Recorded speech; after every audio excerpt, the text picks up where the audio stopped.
You're listening to the Huddle Up Podcast with Chad Jensen and Zack Kelberman.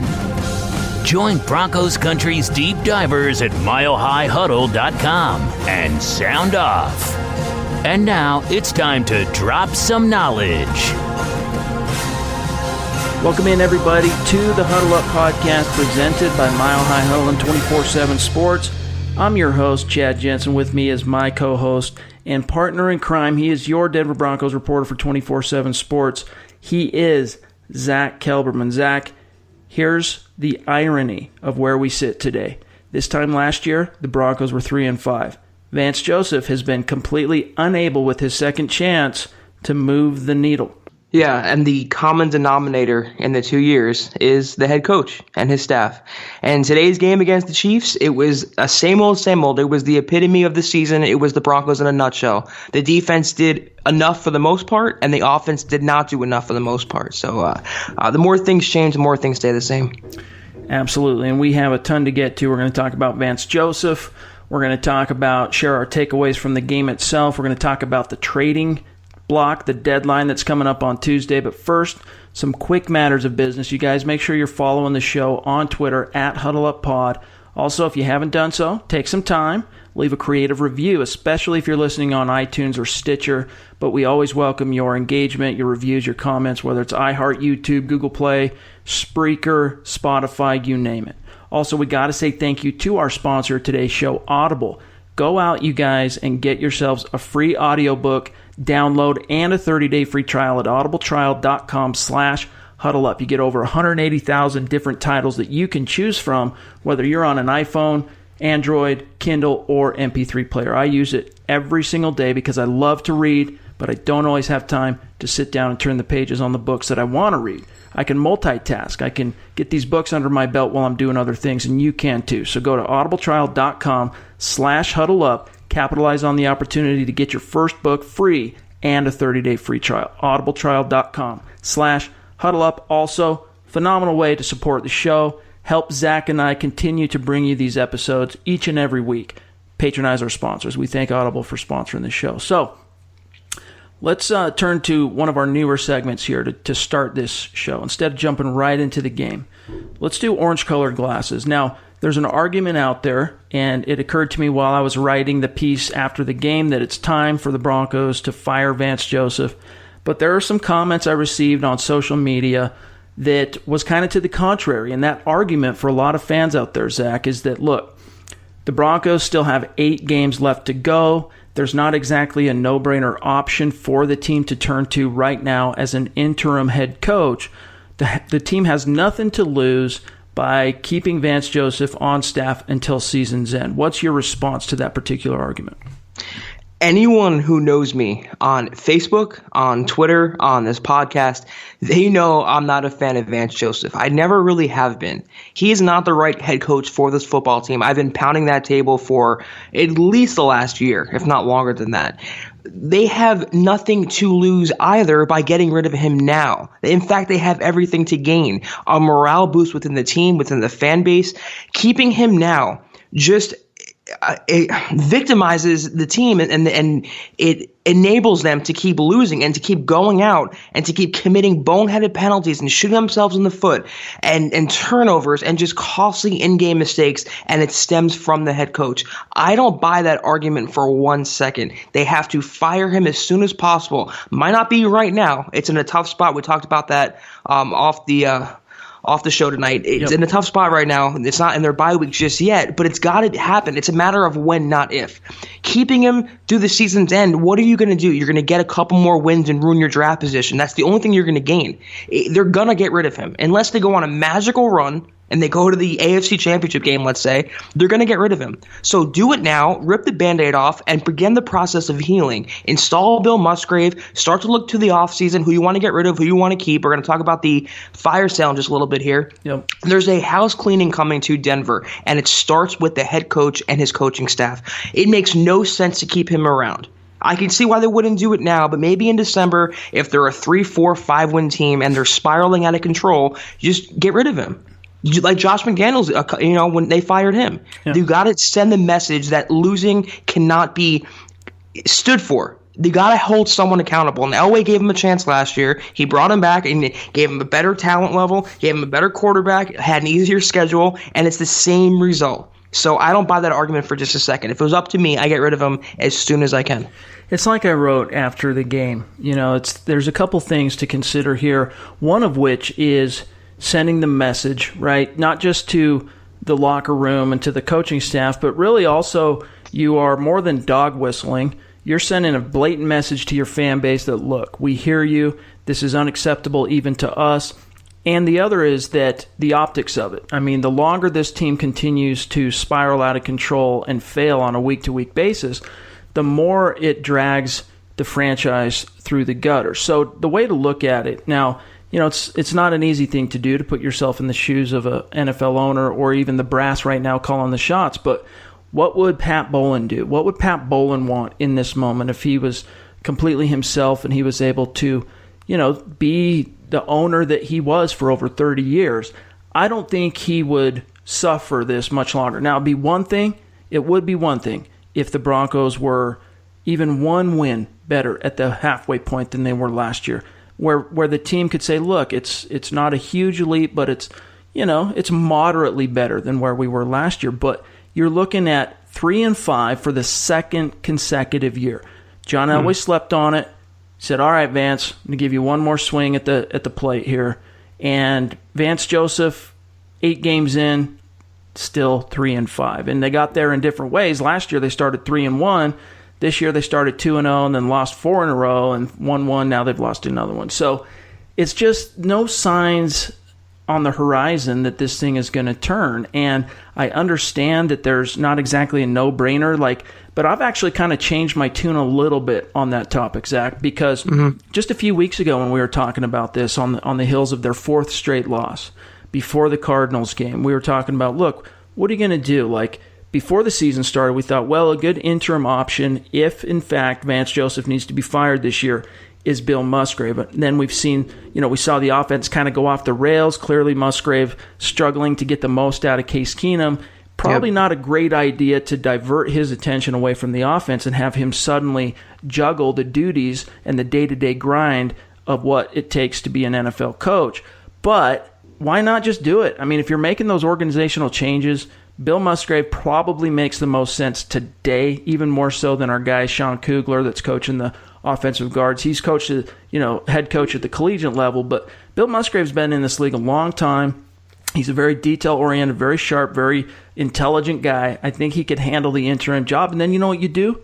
You pass the offensive coordinator duties on to Clint Kubiak and let him, let him grow his ability and experience in the NFL and go from being an assistant, more like a quality control guy, to now he's a quarterback's coach.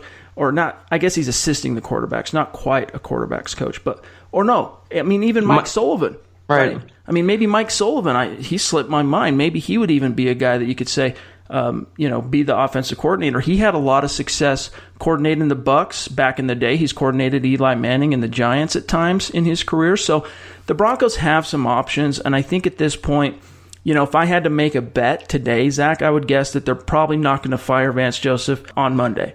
But they'll probably wait till the conclusion of Week 9, and if that's when they'll pull off the Band-Aid, and then they can at least sell it, not just to the fan base, but to the doubters out there that are saying, look, they're just trying to, Elway, Joe Ellis, they're just trying to cover their own behinds by firing Vance Joseph. They can at least sell around that idea by saying, look, it had to be done, culture change needs to start today, and our interim guy gets 2 weeks before the next game to kind of settle in. Yeah, I don't see any scenario where they're going to fire him tomorrow or they're going to come out and make a big statement. They're going to give him one more week. If they get absolutely embarrassed, though, at home against the Texans, who have won 5 straight games now, maybe they start to consider it, start putting that plan into place. I still think the likeliest options are him getting fired sometime in December or getting the entire season, and then after the season, Elway will make a determination on his coach. But in terms of installing an interim, there's nothing to lose. When you fire a head coach during the middle of the year, year, you're waving the white flag. You're saying to the rest of the NFL that we're not being competitive. We're kind of tanking for our own purposes here. So why not try a new coach out? If it's Musgrave, if it's Sullivan, everyone gets bumped up. Sullivan's a great coach to take over. I think he's very well respected. I want to say he's done an okay job with Case Keenum. I don't put his struggles on him. It doesn't really matter who they install so long as Vance is gone. That's the biggest takeaway from that. They got to start holding people accountable within the organization. They did it with Chad Kelly. They only took 24 hours to get rid of him. Right. And you have a head coach there for going on 2 years now who's not getting it done. So at some point, Elway has to swallow more of his pride, like he did with Paxton Lynch, like he did with Marquette King, Chad Kelly, and just make the right decision for the betterment of the organization. And that starts with firing the coach that he handpicked, that he sought out, that he wanted for so long, that he finally got, and it hasn't worked out. He has to look himself in the mirror and say what is best for the organization, and that is firing Vance Joseph. And whoever gets the interim tag, I really don't care. It's not going to make a difference on the rest of the season. When they fire him, it's because they're out of playoff contention anyway. So they're not looking to be go on some hot streak. Yeah. They have to fire him as soon as possible. When I say as soon as possible, like I said a few minutes ago, it's either going to be at the bye week, which is the absolute earliest, or sometime like with Josh McDaniels, which was week 13, I believe. Sometime later in the season, and you start playing backups and you give some coaches some chances to shine and build their own resumes, like you said with Kubiak. It wouldn't happen until then. But to me, it's a matter of when, not if. They're going to get rid of him, and they got to rip off that Band-Aid as soon as possible. Mathematically, I mean, the odds of a 3-5 team turning it around and even making a run at the playoffs are extremely low. But when you look at what the Broncos face on the remaining schedule, I mean, you can see the temptation for John Elway to not only just rip off the Band-Aid for the purposes we've already stated, but in terms of tanking it. But here's the catch. Here's the fly in the ointment with regard to tanking it. Most teams, if they're going to tank it, they're going to do so to get that quarterback. Suck for luck, 2012, right? Everyone remembers that. A lot of people wanted the Tebow year, the Broncos to tank just to get Andrew Luck. And who knows what would have happened had that occurred. Peyton Manning surely wouldn't have come to Denver. So certain things happen for a reason. But this year, as far as tanking, you hope that Justin Herbert was going to be there. But all signs, the Oregon Duck, all signs are that he's going to return to college for 2019, and a big reason being that I guess his brother was recruited to play at Oregon, so he's going to be there next year. And how fun would it be to play college football with your brother? Now, that's not a guarantee, because he could go before the advisory committee that talks to these college kids and lets them know, should you stay in college or should you declare? What are your odds? What are we hearing? He might go before them. He might hear other things from his agent and people around him that say, you know what, you have right now today, if you declare, you're going to be the number 1 overall pick. And if you do so, you're going to make a ton of money. You'd be crazy. I mean, think of what happened to Matt Barkley. If Matt Barkley hadn't returned for that final year, he would have been a top 5 pick. Instead, he ended up going, whatever it was, mid-round, and his career just never went anywhere in the NFL. But had he declared that year, he would have been at least a top 10 pick. He was perceived to be, by a lot of people at that point.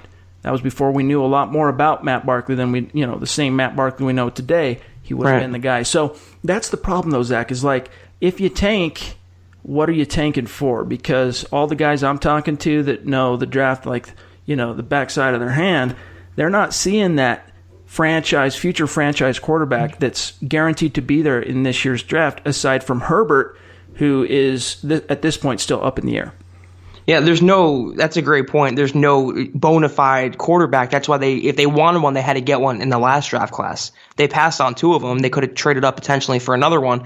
This isn't the year, I think, for that. They can go another direction. They can get a player like Greedy Williams. They can get a Bosa. They can get someone who can help out the team in other areas. Personally, I like Tua. 2020 to me is a better draft class for that. So I don't want to say 2019 would be a throwaway year. You can never do that in the NFL. It would help them to get a top 5 pick now, as opposed to, winning games for the sake of winning games.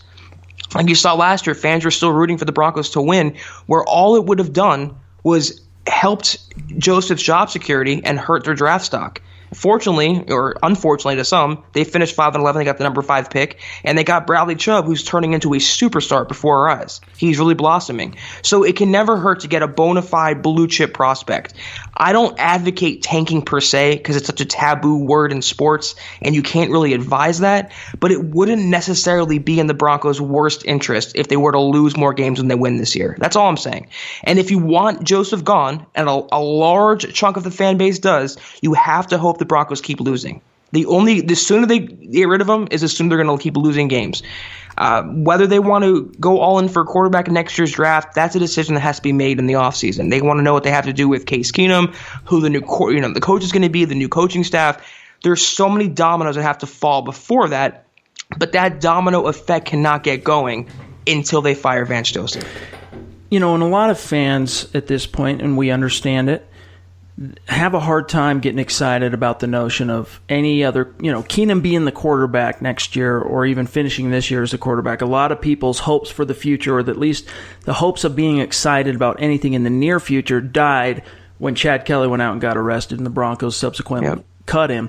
But here's something I want you to keep in mind, okay? And here's where you can, if you're at that bottom of the barrel, the most myopic, depressed, can't find anything to get excited about your team on, I want you to look at this. Here's a little case study.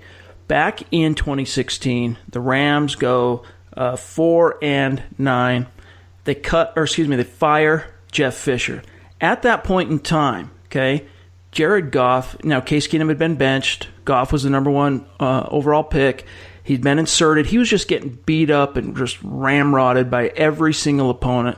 He looked like he was in over his head. He looked like there was a lot of people, mostly those who were uninformed and not considering the full scope of history, calling Goff, he's going to be just another bust. He's going to be one of these beleaguered number one overall picks that just goes to the wrong team and gets the David Carr treatment, right?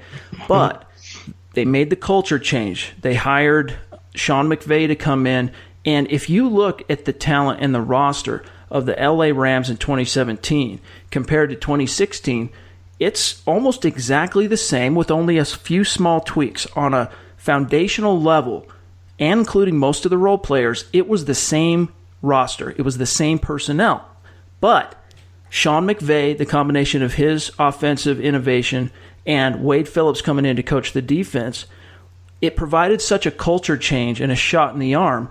It elevated and raised all ships, and that is what the right coaching hire, okay, can do for an NFL team. So, that being said, who's one of the best coached teams in the NFL? The Minnesota Vikings. Is it any, especially last year, that coaching staff they had, it was so good.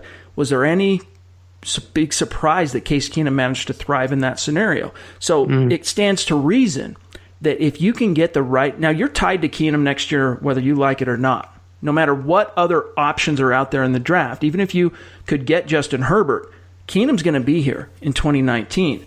But assuming you're not going to get Herbert because he's going to go back to college, if you get the right coaching hire in here, Case Keenum can still be something. You might still be able to get something out of Keenum, even if it's something like what my best case scenario was earlier this year before the season started, that hope that, look, I think Keenum could come in and provide the Broncos the type of quarterback play that could be similar to what Jake Plummer did more than 10 years ago, where he can put the Broncos in a position to compete for the division and the playoffs each and every year. He's not going to be good enough to get him over the hump as far as winning Super Bowls, but he can put him in the conversation and realistically serve as a viable bridge quarterback.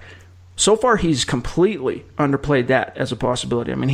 He's literally been one of the 2 or 3 worst quarterbacks in the NFL through the first half of the season. But if you bring in the right coach, Zach, that could change on a dime. It would change on a dime. And anyone who knows me on Facebook, I'm kind of become a meme for this expression, but it's true, is coaching, coaching, coaching. It all comes down to coaching in the NFL. And if the Broncos were a better coach team, they would not be 3-5 right now. They would have beaten the Jets. They would have beaten the Kansas City Chiefs the first time. You never know what the Ravens. They would not have been at the record they are right now. They have personnel issues. I'm not exonerating the players completely, but the coaching staff is lackluster, and it starts with the head coach. If they hired an offensive innovator, if you put Kyle Shanahan on this team right now, if they would have hired him a couple years ago, would Case Keenum be struggling as much as he is right now? I don't know. I don't tend to think so. Kyle Shanahan has not had nearly the same talent level as the Broncos have had, and yet his players play hard for them. He's getting production out of C.J. Beathard and the Broncos can't do anything with Case Keenum and a bunch of different weapons around them, it all comes down to coaching. They really missed the boat with Sean McVay, at not firing Vance Joseph and hiring Frank Reich, with Kyle Shanahan. They need an offensive innovator. Fortunately for them, it looks like there's going to be a few of them out there in this next coaching cycle. John DeFilippo, Matt LaFleur, Jim Bob Cooter. You have in the college ranks, you have David Shaw, Lincoln Riley, Jim Harbaugh. There's going to be an offensive guy to get. But Elway has to have enough trust in his quarterback and the coaches that he would hire, the new head coach, to get the right guy. He has to pick the right guy. Because I agree with you. You can squeeze some juice out of Case Keenum, who's been a literal lemon to this point, who's thrown 10 interceptions in 8 games. It's not the production that you paid for. With a better coach, with a better scheme around him, though, I think he can be acceptable. He can be passable. They can get some production and be a bridge starter, like you said. Mm-hmm. Whether they have Justin Herbert on the roster or they find another young quarterback, it doesn't matter. You're tied to him. Just like you made the point, you're spot on. You're financially tied to Case Keenum for one more year. So in that 1 year, you can not risk burning a rookie quarterback or young quarterback, avoid a trial by fire, and with a better coaching staff, you might, surprise some people. Look what Ryan Fitzpatrick's doing. He did it with the Jets a few years ago. He's doing it with the Bucs now to an extent. It's better coaching can breed positive results with any quarterback. You can squeeze that juice out of them. So if they find the right guy, and it's easier said than done, they find the next innovator, Case Keenum can still be something. But they have to finally secure that backup young quarterback that they had in Chad Kelly, and now they have no hope at that position. If you think back to the Cardinals game coming out, I think it was Ryan Koenigsberg of BSN Denver was the one to tweet it, and I think Chris Harris might have talked about it afterward. I'm not sure on that second part, but Larry Fitzgerald said to Chris Harris Jr., congratulating him on the win as they're walking off the field, whatever, that, hey, man, you guys are a lot better than your record says you are. And if that's the truth, which I agree, I think from a talent perspective, this team is much better than 3-5. Or if you project that out through a full 16 games, they're a lot better than 6-10. And so if you boil that down, why does a team consistently underachieve? It comes down to the coaching. It really does. People can point to John Elway. People can point to, some of the organizational distractions that have occurred, like with ownership and this new lawsuit that Pat Bolin's brother is suing the trust and all this stuff. And that's not good. It's not a good look. And there have been distractions. But at the end of the day, John Elway, he goes out, he buys the groceries. It's on Vance Joseph and his staff to cook the meal. And so far, they're just, if Vance Joseph was on Yelp as a freaking chef right now, how many stars do you think he'd have, right? A lot of negative reviews. Yeah, he'd be getting swiped left and right on Yelp. Okay, so that's the thing, is that's where the Broncos are. But before we move on to the next topic here, I got to agree with Zach. Even though after the game I went online and I said, look, on the site, hey, it's time to fire Vance Joseph. I don't expect that to happen this week. If the Broncos are going to make a move, there's going to be 2 points. One, it's going to be before the bye. If they lose to the Texans, they'll fire Vance Joseph. I'd be shocked if they didn't at that point. Because the bye just gives them the opportunity to ease that transition, and it also gives them fallback excuses to justify the decision. And then if they beat the Texans going to the bye at 4-5, they'll go on to a remaining schedule that is not easy. They'll lose more games than they win, and first, second week of December, whatever it might be, that's when he'll officially get the axe. But you know who my guy is, the underrated guy on the wish list for me as far as the next head coach of the Denver Broncos? Who's that? It is Chris Peterson, currently the head coach of Great choice. The Washington Huskies. But everything I've been able to learn, people I've talked to, is that the NFL's tried to court him on multiple occasions. I don't know how aggressive teams around the NFL have been toward trying to get Peterson to the pro level, but he's kind of not really been all that excited about moving on to the NFL. And, he's making pretty decent money at Washington. But one thing I can tell you is coaches, a lot of coaches who do coach at the collegiate level, one of the things they love about it is the recruiting process. and being in front of guys, kids and in their living rooms and having dinner with their families, and they love that aspect of their jobs. But there are some guys that they reach a certain point where they burn out on that. They get tired of that aspect of being a college head coach. And so who knows, maybe Chris Peterson, who's done a phenomenal job of recruiting, and not just recruiting, wherever he's been, whether it's Boise State, going undefeated that one year, and now going to Washington. I mean, you look at the amount of players since Peterson has been the head coach at Washington, which I think he started in 2014. You look at the amount of Washington Huskies that have been drafted in the top 3 rounds. I mean, it's pretty impressive. And so what that tells me, Zach, is a lot of things, not least of which is that he is a guy that finds a way to get more out of less than the average coach. He is, and he's a great he's a great coaching mind. I'd love to have him. The only thing I heard about him that's negative is that he's kind of a D-bag with his coaching staff and the players. I don't know how that conflict of personalities would rub with John Elway. That's the only thing, and that's why Jim Harbaugh wouldn't work out. But another great choice. And no matter who they get, it just has to be a bright, innovative mind, not a candidate who had 1 year as a coordinator at the NFL level, and in that 1 year, his defense was among the worst in his team's history. It's just you have to get a guy with a veritable background. Whether it's a college coach or an NFL coach, it just has to be an innovator of some sort. So, Peterson, great choice. I would love him. Lincoln Riley, David Shaw, Harbaugh, DeFilippo, Jim Bob Cooter, anyone. Any of those guys would be an upgrade on Vance Joseph. So I don't have any bone to pick with either of them. Well, we still have a lot to get to. We're going to go through and share some of our observations on the game that actually took place on Sunday at Arrowhead. We're going to get there. But first, and we're going to take some of your questions in the mailbag, read through some of your reactions. But first, we got to say thank you to our sponsor, MyBookie, because watching football is fun. We all love it for a reason, but it's more entertaining when you have some action on the games. Guys, you've heard us talking about it for weeks, and some of you are still on the sidelines. Whether you're an expert or a rookie, you should be betting at MyBookie. If you're the kind of guy that likes to bet a little and win a lot, like playing the numbers on roulette, you can create a big parlay. Pick 3 teams to win, and if you hit all 3, you could turn $100 into $600. And there's so much to bet on. Playoff baseball, the World Series going right now, basketball, hockey, primetime fights, and more. But MyBookie is the one bet I know you'll be happy with all year. I recommend these guys because I really trust them. MyBookie has been in the business for years. They've got great online reviews, and their mobile site is easy to use. MyBookie is offering a 100% bonus for the last time this year. That's right. If you've been thinking about placing a pick all season but haven't quite manned up, MyBookie is still offering that 100% bonus, but time is running out. So you got to man up on that if you've been thinking about placing a pick all season but just haven't quite gotten around to pulling the trigger. They'll match your first contribution up to $1,000, 100%.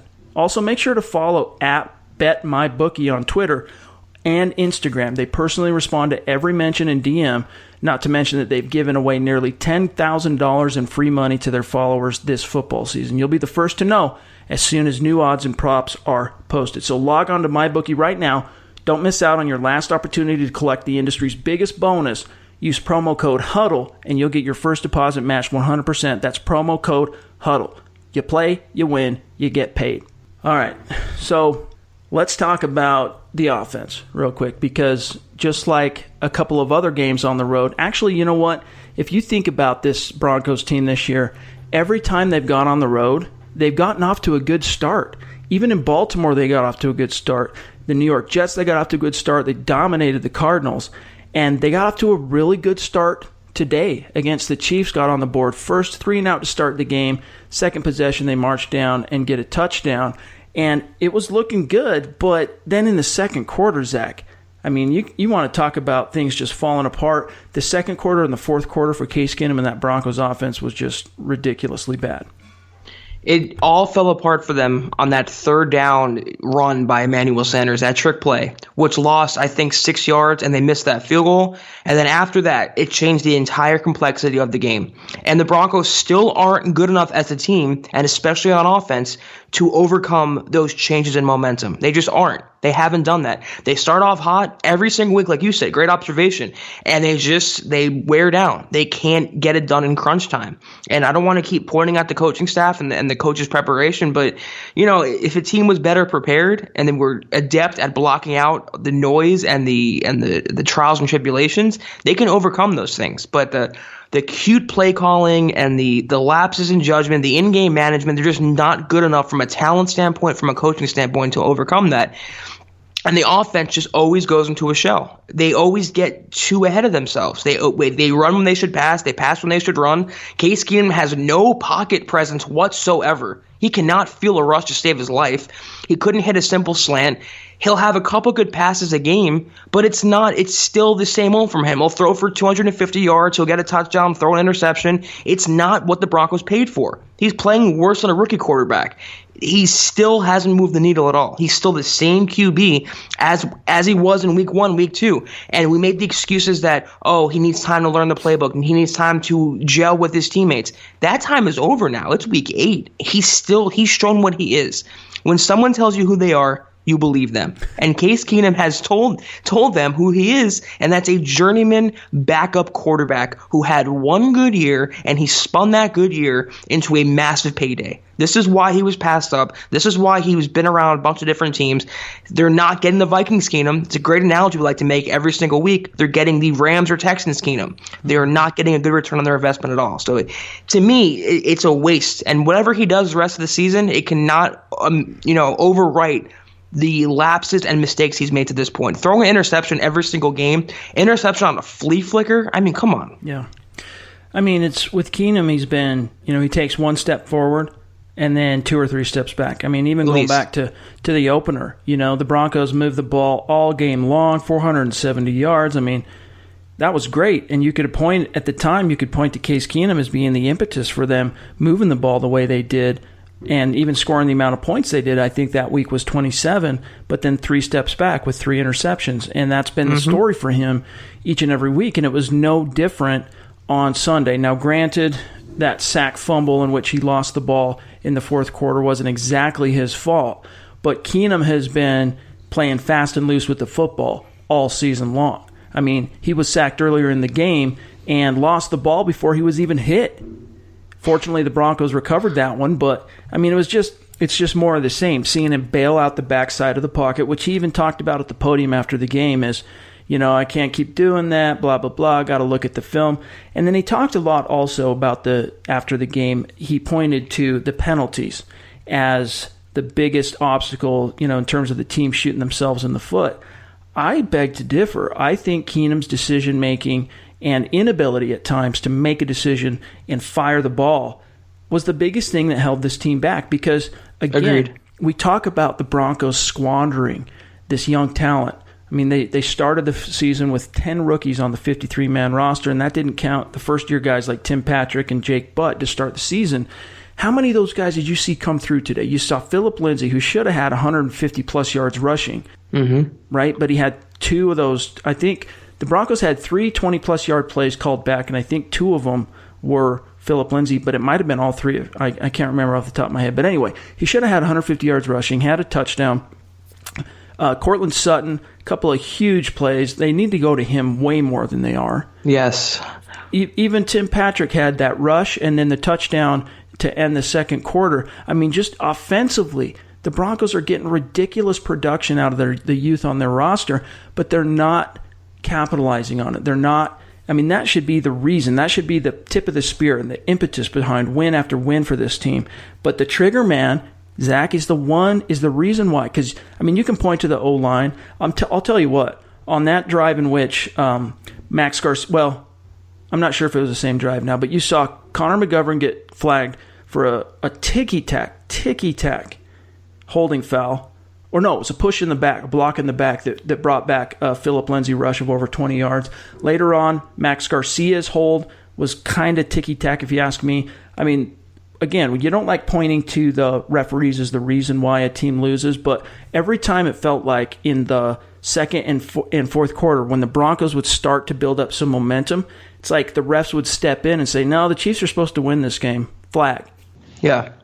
And listen, we talk about this a lot, where the franchise quarterback or the would-be franchise quarterback of this team has to elevate the talent around him, make the talent around him better. And they're not at a loss. They're not the Cardinals. This is a team that has talent at pretty much every position, minus tight end. And even Hireman caught a touchdown. Matt LaCosse making grabs.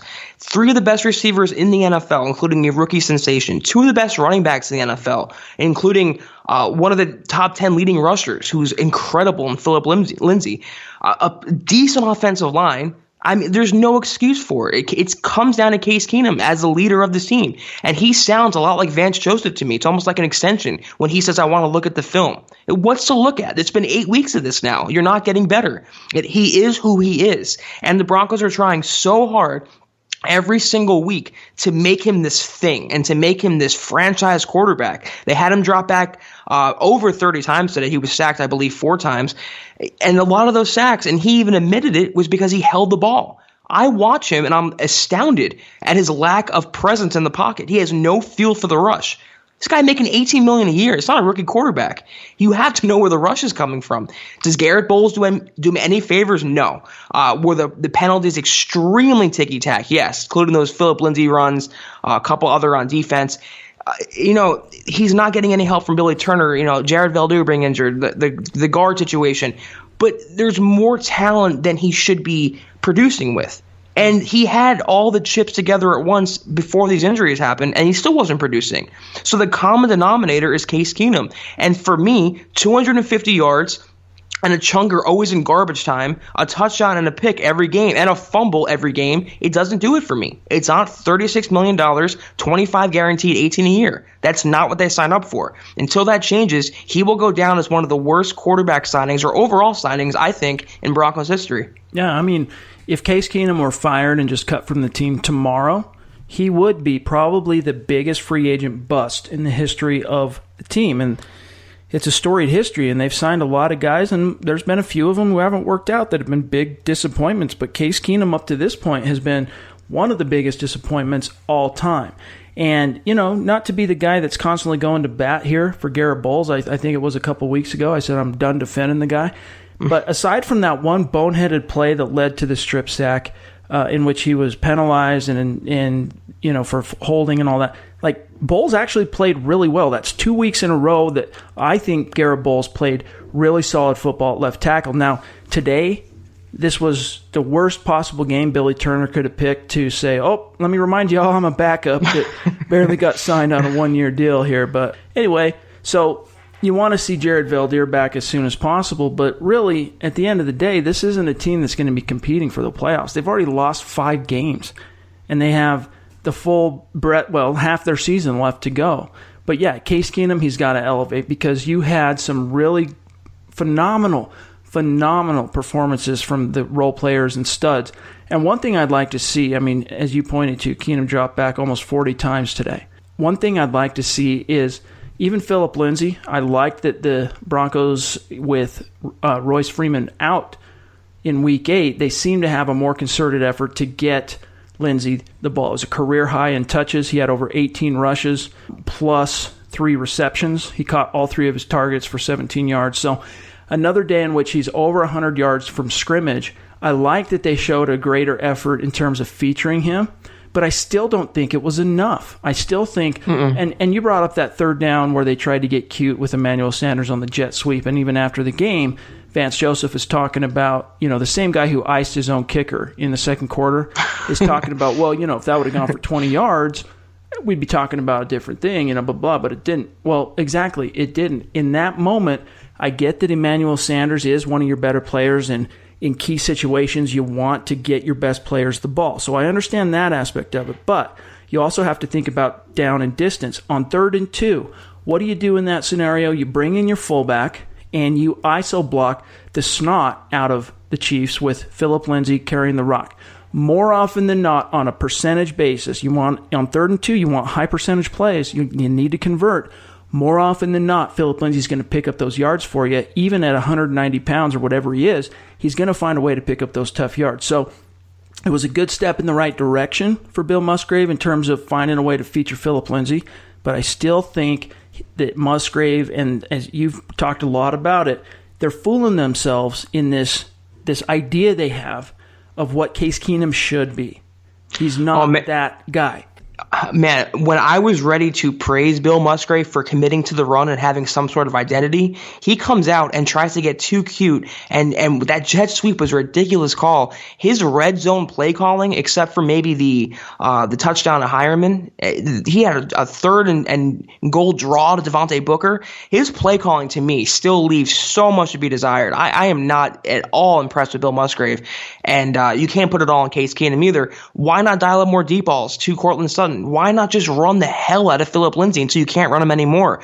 I can count on one hand how many times this season Lindsay has been stopped, at the line of scrimmage or before it. He always falls forward. He always churns yardage. It's amazing how he does it. He's a really do-it-all back. Why not give him the rock? I agree with you. 3rd and 2, if you're even setting up for a field goal, why would you go backward? Why would you put yourself in that position? Yep. That's coaching. He's earned this. I don't understand what he has to do to get a bigger role. Yes, he's maybe not a Todd Gurley. He's not going to be a 30 carry a game guy, but he produces every week. He finds a way. So until they establish that and until they learn what their bread and butter is and commit to it, you're going to see the same exact result with the same exact box score. And, their argument, I guarantee if they were in the room with us right now, they'd be talking about, well, we were playing from behind. We were trying to keep up with Mahomes. You throw to score, blah, blah, blah. And they wouldn't be completely wrong, but this game was never out of hand. This game was never out of reach for the Broncos. And Philip Lindsay, the thing that frustrated me the most, here's the last thing I'll say, that we're going to move on and talk about the defense here. But the thing that frustrates me the most is when the Broncos throw on first down. Now, I can live with it when it's play action because it works every damn time. The 3 wide. If you fake the ball to Philip Lindsay or Royce Freeman on first down, the linebackers are going to bite. And so I don't mind if you throw it in that way. But when you line up in 3 wide and in shotgun on first down. So bad. It's just dumb. You guys, and you need more from your coaches. And Bill Musgrave, just at times, he's too cute. And again, he's fooling himself. That's not the great Peyton Manning back there. That's just not. This is Case Keenum. And, when I wrote that piece the day before, by the way, Chad Kelly gets arrested. I wrote that piece after Vance Joseph got to the podium, and he was asked by Cecil Lammey, do you have any confidence in Chad Kelly if you had to turn to him, blah, blah, blah. And he said, yeah, if we had to turn to Chad Kelly, it'd be fine. But in that same remark, answering the question, he talked about, well, look, when you have a backup quarterback go in, what do you do as coaches? Well, you dumb it down. You dial it back. You focus more on the run. And that's what they need to do with Case Keenum. He's not this franchise caliber passing phenom. That's just not him. So what do? What is he? What's his true identity? He is a high-level backup quarterback in this league. That's what he is. And so you need to design and operate the offense with that type of mindset. And until they do, Zach, you're going to get these lopsided games in which Case Keenum throws the ball 34 times, gets sacked somewhere between 4 to 6 times, and Philip Lindsay is under 20 rushes. You're going to have, and Booker, that's another guy they squandered today. 9 rushes, 78 yards. That was probably the best game from Devontae Booker I've seen since the Broncos drafted him. Squandered. Easily, yeah. He ran really hard. And the one thing I want to say about 3 wide, that's a great observation you made. It tips their hand to the defense. They know they're not going to go play action if they're in shotgun 3 wide. And Case Keenum statistically is one of the best quarterbacks off play action. It's been proven. It's such a lack of coaching. It's so mind-numbing bad. I just don't know another way to put it. And you talk about game flow. What dictates game flow? Running the football, controlling the clock. If they were stuck with the run, shoot up clock, march down the field, and kept Patrick Mahomes on the sideline, they would not have had to throw 30 whatever times. It comes down to coaching. And until they learn that their bread and butter is the running game and it's not a backup quarterback masquerading as a potential franchise quarterback, you're going to keep running into these problems. That's all I can say. That's the truth. So I would say if I had to throw out my game balls on offense, I'd say Philip Lindsay, Courtland Sutton, Devontae Booker, Tim Patrick, step up. Here's your game balls. And the duds, I'd have to throw it. Really, the only guy I could really point to and say he's got to do better is Case Keenum, because even that offensive line, there was a couple of holding fouls that you're like, what the heck? But overall, they were blowing dudes off the ball in the running game. They were giving Case Keenum time. I mean, of at least 3 out of those 4 sacks on Case Keenum were just plays in which he's got to have a clock in his head and he's not paying attention to the clock and he's just completely oblivious to the rush. So really, if you see Case Keenum elevate his play, and I wrote about this before, I think it was yesterday, on Saturday, I was getting irritated by just the overall kind of response in Broncos country to whether social media, comments on the website, in the forums, just kind of this overall downtrodden lack of belief, like treating the Chiefs as if they're this unbeatable giant that why even bother? Why even step on the field at Arrowhead if it's the Chiefs? And I said, look, I wrote an article and the headline was something like, stop talking about the Chiefs as if they're unbeatable. And I wasn't making any kind of prediction. The day before we published the Mile High Roundtable in which I picked the Broncos to lose, and I didn't change that in that article. But what I was saying is, look, the Kansas City Chiefs, Zach, they're a beatable team. If their 6-1 record doesn't prove that, then I don't know what to tell you. And that was on display today. As good as the Chiefs are, I mean, they can put up points in bunches, just like Vance Joseph said after the game, but they left a ton of different opportunities, doors open for the Broncos to win this game, especially late. In that fourth quarter, the Broncos defense was finally able to get some stops, got a takeaway, but the Broncos couldn't capitalize because of who or what or why? Case Keenum. Mm-hmm. And I don't want to sound like Vance Joseph by saying what if or whataboutism, but if they had a better quarterback and a little better of a coaching scheme, they could have swept the Chiefs this season. They should have beaten them in week 4. Yeah. If Keenum hits that touchdown to DT, that's game over. Yep. And that he was wide open. That's a pass that a high school quarterback could hit with his eyes closed. And today they played him tough. I give him credit. They had it one possession down in the fourth quarter. That defense hung in there strong. They kept giving the ball back to the offense over and over and over again. And the offense, like you saw in 2016, 2017, it's the same deja vu. They keep squandering it. They could have, or arguably should have swept the Chiefs this year. So if there's a column for moral victories, the Broncos have 2 in that sense. It doesn't count overall in the win-loss record, but they played good enough to beat this Chiefs team. If the offense was a little better and they had a quarterback who was justifying his contract, they would have sat in a much better position than they are right now. Like was once made famous by the great Don Meredith on Monday Night Football, if ifs and buts were candy and nuts, we'd all have a Merry Christmas.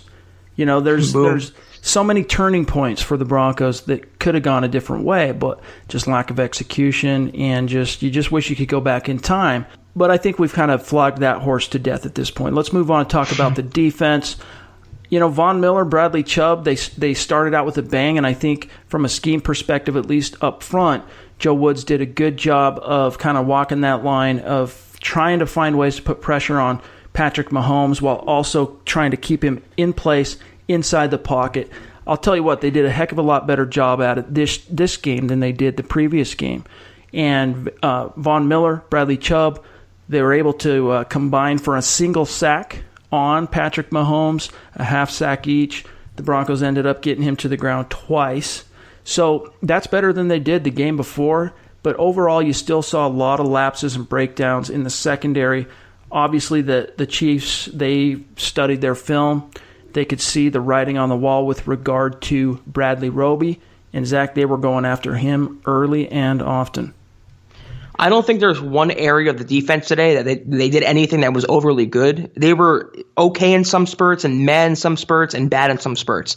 The pass rush, Von Miller continue, and I don't know what kryptonite that Mitchell Schwartz possesses, the Chiefs tackle, but he shuts down Miller every single game. Miller finally got him a little bit today, but he just has his way with him every single time they face off. Mahomes literally targeted Bradley Roby 5 times in a row in one series. He knew where his bread was buttered. I don't know what happened to Roby. It's been one of the bigger subplots of this season is his regression. And he was supposed to be a capable starter filling in for Aqib Talib, and he's just looked worse and he looks clueless on the field. The pass defense was susceptible. The only player that really stuck out to me on defense in a positive way was Chris Harris Jr. I mean, that man is just a stud in the way he tackles and the way he defends passes. Other than that, though, they were very unspectacular. I know Simmons had a pick, but Todd Davis was matched up against Sammy Watkins. What was that about? Yeah, one-on-one in the middle, in the red zone in the middle of the field. Coaching. It's all it comes down to. So the defense, to me, they didn't really impress me. They were very, ticky-tack and questionable in some areas. They didn't do anything overly good to me. I mean, if you go back in 2016 and think about this, at one point the Cleveland Browns left tackle duo, were Joe Thomas and Mitchell Schwartz. Mitchell Schwartz hit free agency in 2016. Broncos said, no thanks, we're going to go sign Donald Stevenson. Think about if you had Mitchell Schwartz right now, the right side of your line would be just locked down. But there we go back to ifs and buts. So the Broncos, clearly could have made some different decisions with regard to free agency that year. But I digress. You go back to the matchups. I mean, I understand. It's the job of an offensive coordinator through personnel to try and create mismatches and exploit the personnel packages you have on the field. So if I'm a defense and I've got my base package on the field, it's incumbent upon the offensive coordinator I'm facing. They're going to try and find a way to get personnel or to run plays that exploit that particular package. And in this case, hats off to the Chiefs for finding a way. They saw in the red zone, they had the Broncos on their heels, and they saw that they could probably get Watkins lined up one-on-one on a linebacker, Todd Davis, no less, and it worked. I mean, that was just a beautiful play.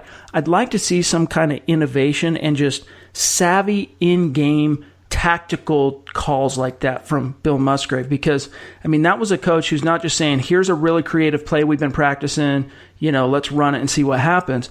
That was hey, here's a really creative play we have, not let's just run it and see what happens. Here's the perfect opportunity to use it, and boom, touchdown.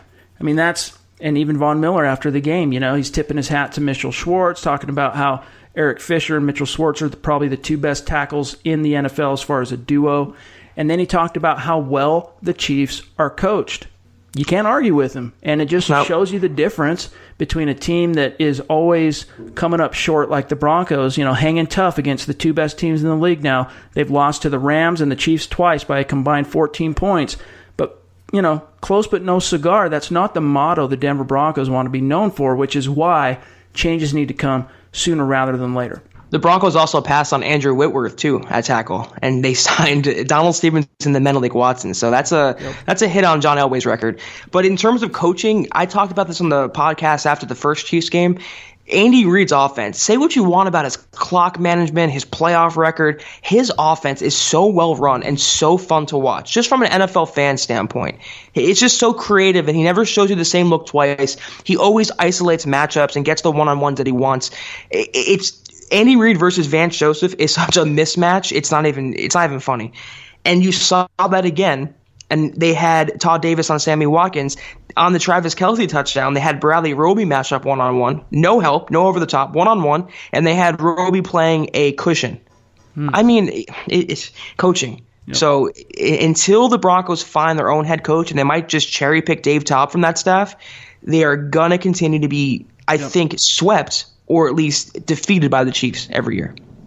I would take Dave Toub right now over Vance Joseph like 6 times all week long and twice on Sunday. Absolutely. But we are running long, so let's take this opportunity and pivot to a different topic, but a timely one. We got the NFL trade deadline coming, Zach, on Tuesday. So the Denver Broncos obviously been in the news quite a bit over the last week. A lot of trade buzz and rumors swirling around Dove Valley, and that actually preceded the Halloween party drama that came from Chad Kelly getting arrested. We've had names like Demaryius Thomas, Emmanuel Sanders, Brandon Marshall, and some others bandied about as possible targets of other teams and guys that John Elway might be looking to trade. Now, with that deadline coming, the phone's going to be ringing. If you're John Elway, you know the season's over. You know that you're going to need to rebuild. And what comes at a premium when you're rebuilding are draft picks and cap space. If there's, let's just say 5 top candidates for you right now, that as a front office, you're going to work the phones, you're going to do your job and try and move some guys and not only clear out that cap space, but acquire yourself some draft picks. Which guys are you focusing on trying to move? Realistically, I think Demaryius Thomas is the biggest, most plausible trade chip by far. I would say Brandon Marshall, but he had a knee injury and it's kind of serious, so that kind of torpedoes his trade value.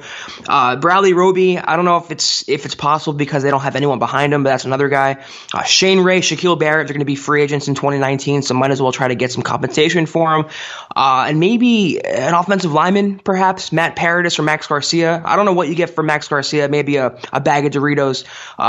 Todd Davis, Darian Stewart, we have them on our list. They're not going to – I don't think a team would pony up for them. They don't really offer much. The biggest one that I can think of, and the only realistic option, and I think he will actually be dealt, is Demaryius Thomas. I mean, he sees the writing on the wall. He said it again after today's game that he would not be surprised, and it's a business. He knows his time is coming. He admitted his time is coming up. And they have Cortland Sutton. They have Deshaun Hamilton. Even Tim Patrick has come on. They have Jordan Taylor waiting in the wings. They are good at wide receiver. And he's being phased out. It doesn't even look like he wants to be on the field anymore with them. He looks kind of miserable, to be honest with you. I don't know. Maybe I'm reading too much into his body language, but Demaryius Thomas to me is the only one who stands out. I would have said Brandon Marshall if he stayed healthy, and even then it was kind of a long shot. But among the list, DT, Marshall, Roby, and Ray are my top four. I think there's two guys that are completely off the table as just not – because when you rebuild, you also need a couple of cornerstone foundational guys with which to build around. One of them's Von Miller, and I think Chris Harris remains as the other guy that's untradeable primarily because he's playing at a Pro Bowl, All-Pro level. He's still playing elite, and the Broncos are paying him less than market value. So that's just not the type of player that you move on from, even if you're looking to rebuild. But the other guy I would say there's two other guys that are treading on close to no-go territory, and that is Emmanuel Sanders, just with how well he's played, and especially being under contract still next year, and then Matt Paradis. Now, Paradis is interesting because he is in a contract year. The Broncos re-signed him on a restricted free agent tender. He's only making $2.5 million, but he should be making close to 10. And so this is a guy who was homegrown. The Broncos developed him. He's been Iron Man. He's been a complete stud. He's the type of player that you pay so that you can show the young guys on your roster that, look, if you buy into what our coaches are teaching you, you play your ass off game in and game out, this could be you in 3 or 4 years.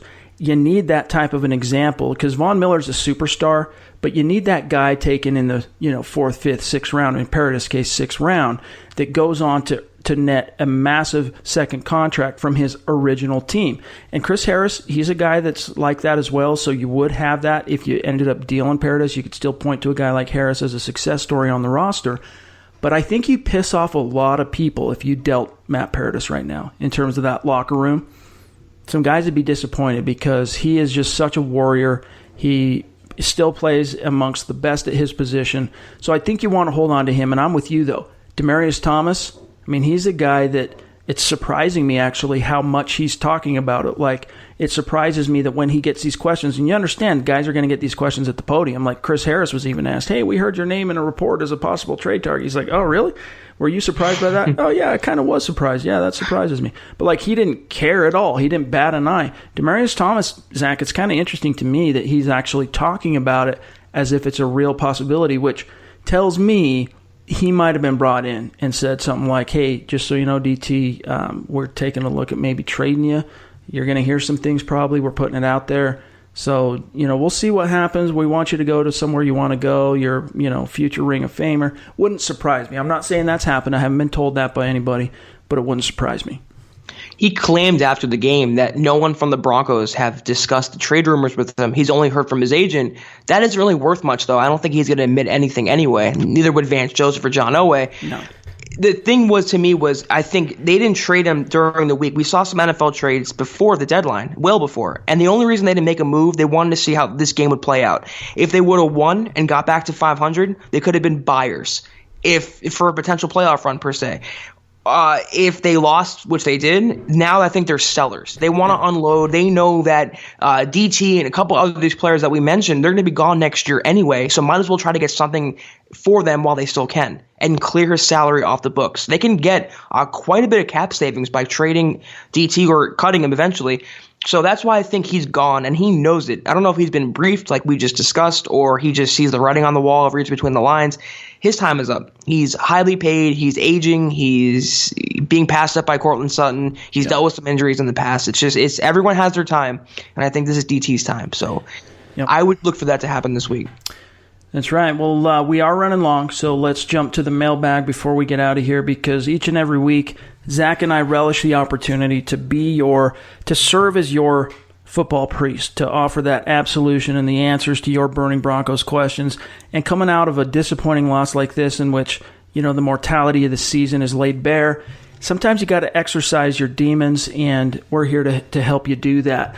And one of our first questions here comes from Chris Hernandez, who asked about any trade or fire sale rumors, possibilities. I think we just addressed that, Chris, with the previous segment here in depth. But let's move on, and let's hear from Gary Smith on Twitter. He says, quote, "Did Vance Joseph extend his job by releasing Chad Kelly? It seems as if now there isn't a let's take a look guy behind Keenum this season. It's kind of like a do your best," and then he left the starters in late at Arizona. So your thoughts? Does not having, getting rid of Kelly, does that somehow extend Vance Joseph's, shelf life? No, not in the least. They made that move because they were forced to. That was an optics move. And it wasn't even from Vance Joseph. That was a decision that was made from above him with John Elway and Joe Ellis. So that does nothing to help out his shelf life with the Broncos. The only thing that can from here on out is winning. Winning cures all, including hot seats. And if he keeps losing, he's going to get fired. It's a matter of when, not if. So cutting Kelly, they had to. That was an incident that involved a woman and a child. It was a break-in. I mean, he disrespected it. We talked about this in the last podcast. He disrespected Elway, disrespected the team and the culture. They had to make that move. So they didn't do it and save Vance Joseph's job or to extend his shelf life. The only thing that can is winning. And the more he loses, the more sooner he's going to be fired.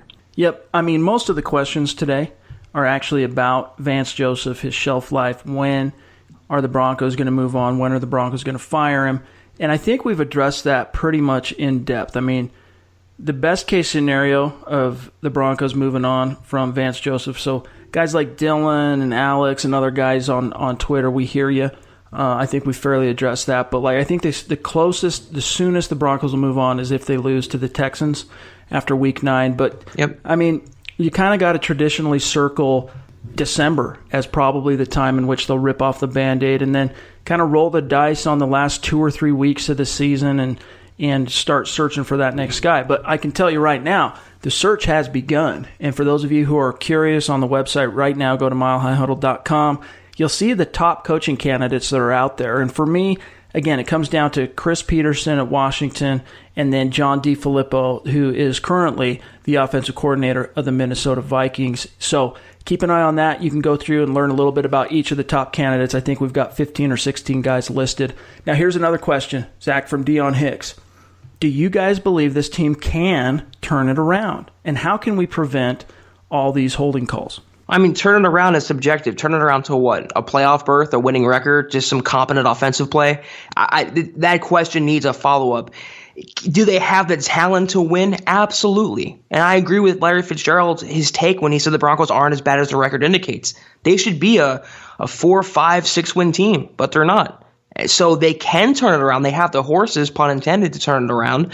But until they're held back by this, until they change being held back by this quarterback, hampered by this coaching staff, nothing's going to change. They're going to finish maybe like I thought. I predicted a 7-9, 8-8 year for them, and maybe even less than that. That's what I thought they would be. They're not a playoff team. They're not a double-digit win team. And I don't think they can turn it around in time. I think 3-5, historically, teams don't make the playoffs. They had winnable games in front of them, and they squandered them. Playoff teams don't do that. But even if you look at the Broncos winning the division and making the playoffs in 2011 at 8-8, I mean, that took the entire rest of the AFC West completely being dog crap. And that's just a miracle. That's not the lay of the land this year. I mean, you got the Chiefs at one loss halfway through the season. You got the Chargers doing the Lord's work out there. And, I mean, the Raiders suck, but this isn't the season in which 8-8, 9-7 can win you the division, and it's probably not even going to be good enough for a wild card. So Yeah, I mean, the probability of the Broncos even winning 5 of their remaining 8 games, it's just, if you look at the schedule, go check it out. It's just not pretty. You got the Texans, you've got 3 more AFC North teams in Pittsburgh, Cincy, and Cleveland. You've got the Niners, you got Oakland. It's just Chargers. Two Chargers. So it's not pretty. I predict, if I were to make a prediction right now, I think your best hope for the Broncos this year is to finish 6-10, and that might be depressing. But I see probably about the same on the remaining schedule as you got to start this one. Yeah, I don't see I don't see more than 7 wins right now from this coaching staff and this quarterback play. I don't see more than 7 wins. That would be an upgrade on last year, but it's not saying much. No. And they have a very tough schedule. People are kind of writing it off, but those are quality opponents. None of these matchups they're going to be favored to win. And you know what'll happen? They'll go toe-to-toe with each and every one of them. They'll play them tough, and they'll they'll lose by a single score, and they'll maybe defeat 1 or 2 of them. Maybe. But, one last thing before we get out of here that our good friend Will Keys tweeted at me is that with regard to Chris Peterson of Washington, is that his decisions on where he works hinge on where he can get his son the best care possible, which is why he was at Boise so long. So I'll tell you right now, some of you are probably nodding your heads. You know exactly what Will is talking about with regard to Chris Peterson's son. I'll admit my ignorance. I don't know exactly what condition he has, but if the location of the best care for him is contingent on where he works, it might be hard to get him out of Washington. Yeah, people kind of underrate that coaches are people. They have families, and they have to do what's best for their families and not just for their careers. Hopefully, wherever he goes, if he leaves Washington, he does have proper care for his son because things are bigger than football. I would hope, though, that if the stars align, the Broncos could at least interview him if it comes to that. Maybe look to bring him in. He's a great coach. He's a great mind. He'd be a big asset and upgrade for this team. Well, hey, listen up, Broncos country. I wish I could tell you that brighter times are around the corner, but it's when the Broncos lost, I think it was 3 in a row, we told you that it's probably going to get worse before it gets better, and we're still in that window of time where things are going to continue to deteriorate before that bright ray of sunshine comes breaking through the clouds in the form of a new coaching administration. So, unfortunately, this season, from a mathematical and a probability perspective, it's over. Case Keenum's been a massive failure. The Vance Joseph era in Denver has been a catastrophic failure. Other than that, Zach, what is your, to try and brighten Broncos country's day, give them something that they can hang their hats on, what do they look forward to in the second half of this season? The young rookie players, the Bradley Chubbs, the Phillip Lindsays, the Royce Freemans, the Cortland Suttons, they have a nucleus on this team they can build around. This is not a team that's just aging old veterans like the Raiders. They have exciting young playmakers on both sides of the ball that with a better coaching staff and a better scheme, they could really be stars in the NFL. The second half of the year, I'm the same as the fan base. I want to look and see how Phillip Lindsay can do, how far he can go, how many yards he can get. When Cortland Sutton establishes himself and ascends to that number 1, number 2 receiver status, how many sacks Bradley Chubb will have, how he grows into that role with Von Miller.